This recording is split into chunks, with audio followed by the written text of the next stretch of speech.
السلام عليكم. اليوم بدي أشارك معكم مكرونة بالبشاميل بصدر الدجاج بطريقة مرتبة، إشي فخامة.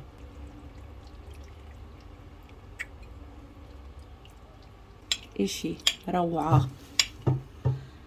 اللي بحب المكرونة بالبشاميل وما جرب طريقة أم عبد الرحمن راحت عليه. خلينا نتابع الفيديو من أوله لآخره خطوة خطوة. يلا على المطبخ يا بنات. حاطة المي تغلي، حطيت فيها ملعقة صغيرة ملح. بدي أضيف عليها قطرات من الزيت الذرة على المي المغلية، ما تكتروا، يعني جايب معلقتين بس. ونضيف المكرونة. بسم الله. هون أنا راح أستخدم هاي النوع المكرونة، أي نوع أنتوا بتحبوه ما فيش إشكال. طبعا نسلق المكرونة، ما نسلقها كثير، لما تهتري تضل ماسكة حالها.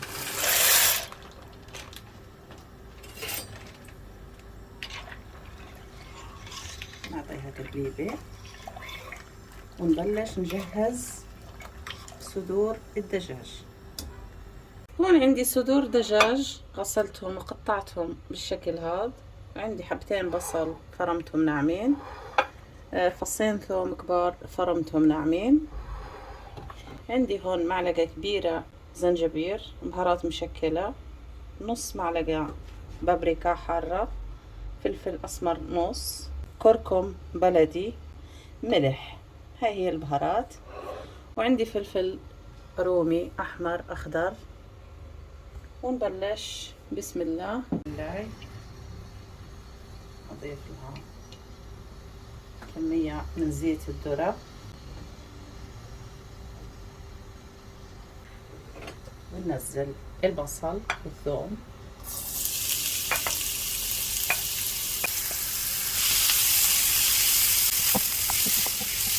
بعد ما ينزل البصل اشي بسيط نضيف مربعات الدجاج. اضيف عليها شوية فلفل حار، اللي ما بيحب الحار بلاش. بهاي الطريقة هسا جت مرحلة الدجاج. طبعا الدجاج لما غسلته خليته يتنشف من المي، ما يكونش فيه سوائل.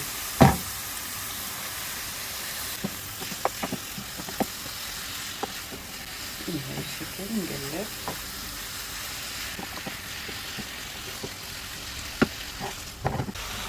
اجت مرحلة البهارات.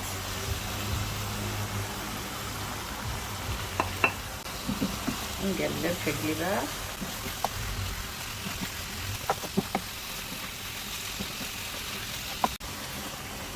بدي اضيف لها شوية مي مغلية من مية المكرونة.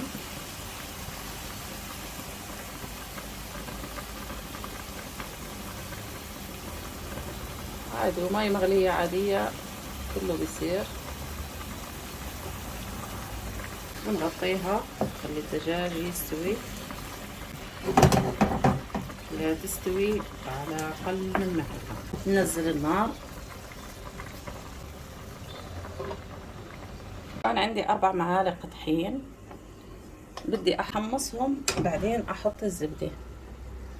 في الطريقة الثانية اللي بنحط الزبدة بس تسيح وبعدين نحط الطحين، هاي طريقة كمان مختلفة بس تطلع نفس النتيجة. يعني تحمص الطحين بس تطلع ريحة الطحين، بتحط الزبدة. 4 معالق مش مليانات كثير. بدنا الكريمة ما تكونش، الصوص البشاميل ما يكونش ثقيل كثير. راح احمصه. بدي احط مربع زبدة اللي بيجوا معلقتين كبار مليانات.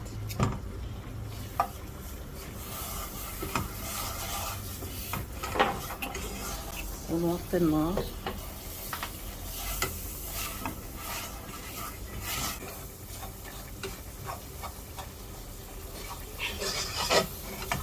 طريقة زي هيك يتحمص الطحين. نبلش نضيف الحليب شوي شوي.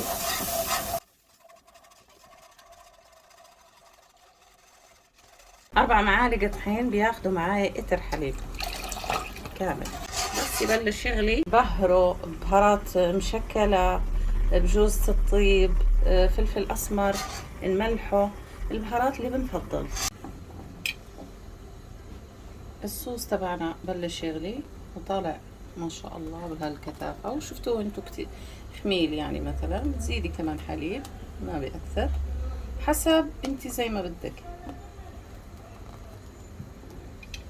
بدي ارش له رشة فلفل اسمر، شي بسيط، ما بدي يجي لون البشاميل غامق، وملح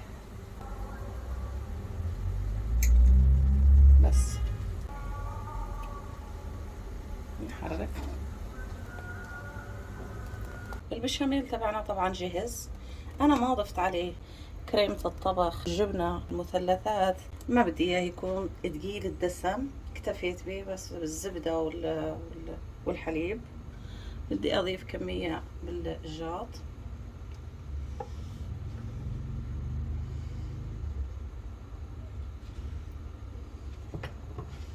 ونحط طبقة مكرونة. الطبقة الأكبر حطوها من تحت.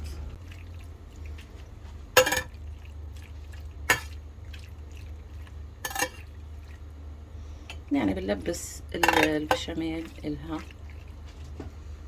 نزيد كمية.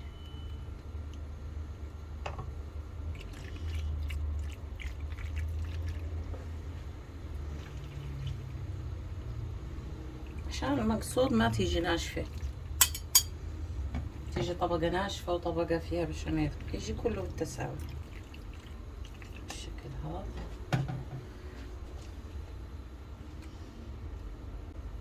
نجيب الحشو تبعنا،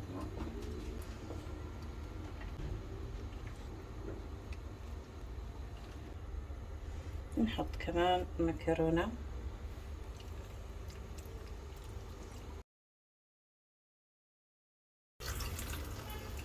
خلصنا الطبقة تبعتنا، ضلت هسه الطبقة هاي.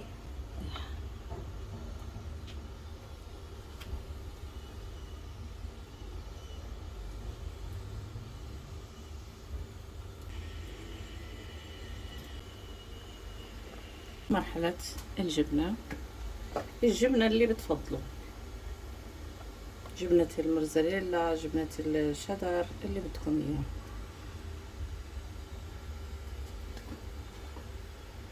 وطبعا بالمرحلة هاي الفرن شغال